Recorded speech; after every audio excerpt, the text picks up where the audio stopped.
YCP హయాంలో మద్యం కుంభకోణం జరిగిందన్న వార్తలు ప్రకంపనలు సృష్టిస్తున్నాయి. పార్లమెంటులో టీడీపీ ఎంపీ లావు కృష్ణదేవరాయలు ప్రస్తావించిన తర్వాత హాట్ టాపిక్ గా మారింది.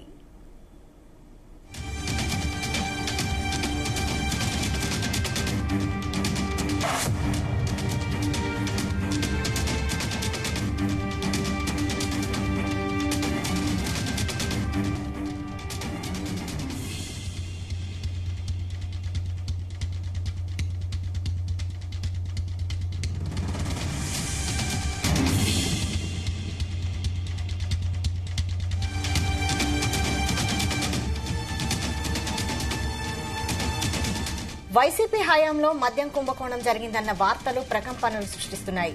పార్లమెంట్లో టీడీపీ ఎంపీ లావు కృష్ణదేవరాయలు ప్రస్తావించిన తర్వాత హాట్ టాపిక్ గా మారింది.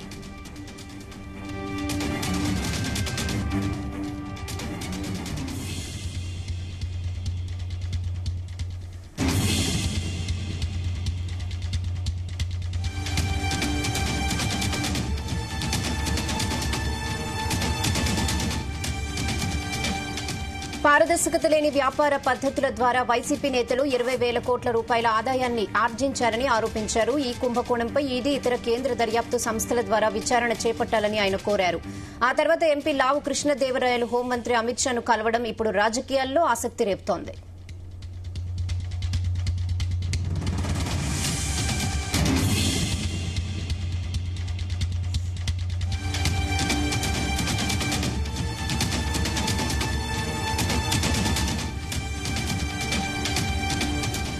హోంమంత్రి అమిత్ షానే ఎంపీ లావును తన కార్యాలయానికి రప్పించుకుని మాట్లాడారని సమాచారం.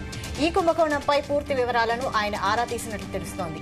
ఈ వ్యవహారంపై చర్యలు చేపట్టేందుకు కేంద్ర రాష్ట ప్రభుత్వాలు సిద్దంగానే ఉన్నాయి. అయితే సీబీఐకి అప్పజెప్తారా, సీఐడీకి కేసులు ఇస్తారా, ఈ కేసులో ఈడీ కూడా ఎంటర్ అవుతుందా అనే చర్చ నడుస్తోంది. So what happened at the production level was all the distilleries in the state, 20 to 25 distilleries were taken over. Not only those distilleries have taken over. On top of that, what has happened was 26 new companies were incorporated. 26 new companies were incorporated. Adan was incorporated in December 2019. Graysons, Leela, JR Associates, PV Spirits, they are all incorporated in March 2020. There are almost 26 new companies were incorporated for the production of this alcohol. What has happened once these companies were incorporated, they started producing new brands, which no one in this country ever heard of. I'll read out the name of these brands. SNJ 1000, British Empire, President's Melody, even President is not left out. HD Gold Whiskey, Anytime Gold, all these brands were brought into the market. Never heard of, never seen of. Never seen. These are all been given. They've been taken to the market, got into the market by these distilleries, which have come up within a few days after 2019. So what these brands have done at the production level, these brands have been produced. Once these brands are produced, how they will be distributed? They have given these brands to APSBCL, State Breweries Corporation Limited, and once they given it to State Breweries Corporation Limited, they were sold in the shops owned by the government. How they sold in the shops? That is a very interesting question. How they sold in the shops? They have given these breweries to all these shops, and once they are given there, all the transactions were cash transactions. No, there's no cash transaction. Sir, last 1 minute, sir, I'll conclude. Sir, I have 15 minutes time, sir, I'll conclude, sir. No digital payment. There's no digital payments. I'll give you the number, sir. Out of 99,000 crores that was sold in the retail shops in those 5 years, 2019 to 2024, only 650 crores were cashless transaction. So whereas in the country, where the 99,000 crores were in cash, that has happened, sir. YCP హయాంలో మద్యం కుంభకోణం జరిగిందన్న వార్తలు ప్రకంపనలు సృష్టిస్తున్నాయి.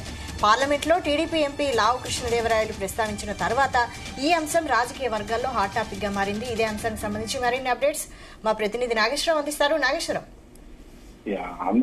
ఆంధ్రప్రదేశ్ రాష్ట్రంలో మద్యం కుంభకోణం అనేది హడలెత్తిస్తుందని చెప్పుకోవచ్చు, టాయెత్తిస్తుందని చెప్పుకోవచ్చు. ఆ వైసీపీ నాయకుల గుండెల్లో రైళ్లు పెరిగొడుతున్నాయంటలో కూడా ఎటువంటి సందేహం లేదు. ముఖ్యంగా ఇప్పటికే దేశవ్యాప్తంగా కూడా ఆ మద్యం కుంభకోణం అని అంటే ప్రతి ఒక్కరు కూడా హడలిపోతున్న పరిస్థితి ఉంది. మనం చూసుకుంటే గతంలో ఆ కొద్ది నెలల క్రితమే ఆ ఢిల్లీ ముఖ్యమంత్రి ఆమ్ ఆద్మీ పార్టీ అధ్యక్షుడు అరవింద్ కేజ్రీవాల్ అరెస్ట్ అయ్యాడు. అలాగే ఆ పార్టీకి సంబంధించి ముఖ్య వ్యక్తి అరవింద్ కేజ్రీవాల్ కి రైట్ హ్యాండ్ అయిన మనోజ్ సిసోడియా కూడా అరెస్ట్ అయిన పరిస్థితి ఉంది. తెలంగాణ మాజీ ముఖ్యమంత్రి కూతురు కవిత అరెస్ట్ అయిన పరిస్థితి ఉంది. అలాగే ఆంధ్రప్రదేశ్ లో పలువురు ఆ ముఖ్య నేతలు కూడా అరెస్ట్ అయిన పరిస్థితి ఉంది. వాళ్ళందరూ కూడా కొంతమంది అరెస్ట్ అయ్యి శిక్ష అనుభవించిన పరిస్థితి ఉంది. కొంతమంది ప్రభుత్వానికి అధికారులకు అనుకూలంగా కూడా మారి వాళ్ళు పూర్తి సమాచారం ఇచ్చిన పరిస్థితి ఉంది. ఈ నేపథ్యంలోనే మరొకసారి మద్యం కుంభకోణం అనగానే దేశం మొత్తం కూడా ఒకసారిగా ఆంధ్రప్రదేశ్ వైపు తలెత్తి చూసిన పరిస్థితి ఉంది. దీనికి ఎవరైతే ఆంధ్రప్రదేశ్ ఎంపీ పల్నాడు జిల్లాకి సంబంధించిన ఎంపీ కృష్ణదేవరాయలు ఈ యొక్క మద్యం కుంభకోణాన్ని బయటికి తీస్తున్న పరిస్థితి ఉంది. కామన్ గా కృష్ణదేవరాయలు రాజకీయాల్లోకి రాకముందు ఆ ప్రఖ్యాత ఒక బిజినెస్ మ్యాన్ అని చెప్పుకోవచ్చు. ఆయన పట్టుకున్న పట్టు ఉడుం పట్టులాగా పట్టుకుంటారు. ఆయన సాధారణంగా దేని జోలు పోయే వ్యక్తి కాదు. పోయిన తరుణంలో దాన్ని ఎట్టి పరిస్థితిలో వదిలిపెట్టే వ్యక్తితో ఉన్న వ్యక్తి కాదు.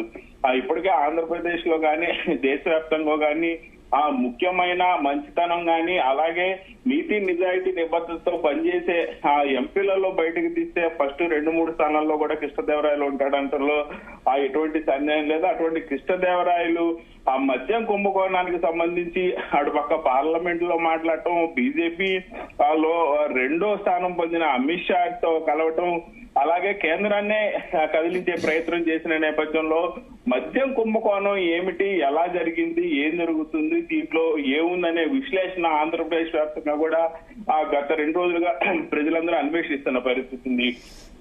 ముఖ్యంగా ఏపీ మద్యపానం కుంభకోణానికి సంబంధించి ఈడీ అధికారులు ఎంటర్ అవుతారనే ప్రధాన వాదన కూడా వినిపిస్తున్న నేపథ్యంలో మరొకసారి లావు కృష్ణదేవరాయలు పల్నాడు ఎంపీ మద్య కుంభకోణంపై కేంద్రంలోని ముఖ్య నేతలతో కలిసి వచ్చిన తర్వాత రాష్ట్ర ముఖ్యమంత్రి చంద్రబాబు నాయుడిని కలవడంతో దీనికి మరింత ఊతం ఇచ్చిన పరిస్థితి అయింది. మరికొద్ది రోజుల్లో ఆంధ్రప్రదేశ్ లో కేంద్ర ప్రభుత్వానికి సంబంధించిన సంస్థలు ఈ యొక్క మద్యం దాని మీద ఎంటర్ అవుతారన్న ఊహాగానాలు పెద్ద ఎత్తున చర్చలు జరుగుతున్న పరిస్థితి ఉంది. ముఖ్యంగా ఏదైతే గత వైసీపీ ప్రభుత్వ హయాంలో ఆంధ్రప్రదేశ్ లో మద్యం కుంభకోణం ఇప్పుడు దేశవ్యాప్తంగా కూడా ఒక రకంగా ప్రకంపనలు సృష్టిస్తుందని చెప్పుకోవచ్చు. పార్లమెంటు ఆ వ్యవహారం గురించి కూడా పార్లమెంట్ లో ఎంపీ రామకృష్ణదేవరాయలు ప్రస్తావించారు. ఆ తర్వాత రాజకీయ వర్గాల్లో ఒక పెద్ద ఇది హాట్ టాపిక్ గా మారిందని చెప్పుకోవచ్చు. ముఖ్యంగా ఆంధ్రప్రదేశ్ లో జరిగిన మద్యం కుంభకోణంపై టీడీపీ పార్లమెంటరీ నేత లావు కృష్ణదేవరాయలు లోక్సభలో మాట్లాడారు. కుంభకోణం ఫలితంగా 2019 నుంచి వైఎస్ఆర్సీపీ ప్రభుత్వం అడుగుపెట్టింది. ప్రభుత్వాన్ని ఏర్పరిచిన ఆంధ్రప్రదేశ్ లో ప్రభుత్వాన్ని ఏర్పరిచిన 2019 నుంచి 2024 మధ్య కాలంలో 18,860 కోట్ల నష్టం జరిగిందంటూ కూడా ఆయన లోక్సభలో లెక్కలతో సహా వివరించిన పరిస్థితి అయితే ఉంది. ముఖ్యంగా పారదర్శకత లేని వ్యాపార పద్ధతుల ద్వారా వైసీపీ నేతలు 20,000 కోట్ల ఆదాయం దాకా సుమారు అర్జించారని కూడా ఆయన ఆరోపించిన పరిస్థితి ఉంది. అయితే ఈ కుంభకోణంపై ప్రభుత్వ రంగ సంస్థలైన ఈడీ ఇతర దర్యాప్తు సంస్థల ద్వారా విచారణ చేపట్టాలని కూడా ఆయన కోరుకున్న పరిస్థితి ఉంది. ముఖ్యంగా ఆయన నిన్న ఎంపీ కృష్ణదేవరాయలు హోంమంత్రి అమిత్ షాని కలవటం రాజకీయాల్లో దేశవ్యాప్తంగా కూడా ఒక పెద్ద చర్చనీయాంశమైంది. ముఖ్యంగా ఆంధ్రప్రదేశ్ లో ఇది హాట్ టాపిక్ అయిపోయింది అమిత్ షాని కలిసిన నేపథ్యంలో. అయితే అమిత్ షాని ఎంపీ కృష్ణదేవరాయలు ఏకంగా తన కార్యాలయానికి పిలిపించుకున్నారన్న కూడా కొంత మేరకు చర్చ జరుగుతున్న పరిస్థితి ఉంది. అమిత్ షా లాంటి వ్యక్తి దగ్గరికి దేశంలో ఎవరైనా సరే పరిగెత్తుకుంటూ వెళ్తారు. ఆయన అపాయింట్మెంట్ ఇవ్వటమే ఎక్కువ, ఆయన్ని కలవటమే ఎక్కువ, ఆయన కరాచరణ చేయటం ఎక్కువ అనుకునే నేపథ్యంలో దేశంలో ఈరోజు జరుగుతున్న పరిస్థితి ఇది. కానీ దానికి భిన్నంగా లావు కృష్ణదేవరాయలు కార్యాలయానికి అమిత్ షా వచ్చినట్లు కూడా కొంత మేరకు చర్చ జరుగుతుంది. దీంట్లో వాస్తవికత పరిస్థితి ఏందనేది తెలియాల్సి ఉంది. అయితే ముఖ్యంగా కృష్ణదేవరాయలు హోంమంత్రి అమిత్ షాని కలవటం పెద్ద రాజకీయాల్లో ఆసక్తి రేపి చర్చ జరుగుతున్న పరిస్థితి ఉంది. అయితే ముఖ్యంగా ఈ కుంభకోణంపై పూర్తి వివరాలను ఆయన ఆరా తీసినట్లు కూడా తెలుస్తుంది అమిత్ షా. అలాగే ఈ ఈ రోజు ఉదయం ఆంధ్రప్రదేశ్ కు చేరుకున్న ఎంపీ కృష్ణదేవరాయలు సీఎం చంద్రబాబును కలవటం, ఢిల్లీలో జరిగిన పరిణామాలపై పూర్తిగా చంద్రబాబు నాయుడుకి వివరించినట్లు కూడా తెలుస్తా ఉంది. మద్యం కుంభకోణంపై కేంద్ర రాష్ట్ర ప్రభుత్వాలు ఏదో ఒక కీలక నిర్ణయం తీసుకున్నారని, అది ఆచరణలోకి రావటమే తరువాయని కూడా పెద్ద ఎత్తున చర్చ జరుగుతున్న పరిస్థితి ఉంది. అలాగే ఆంధ్రప్రదేశ్ మద్యం కుంభకోణంలో ఖచ్చితంగా ఈడీ ఎంటర్ అవుతుందని కూడా. Okay Nageswara Rao, thanks for the updates.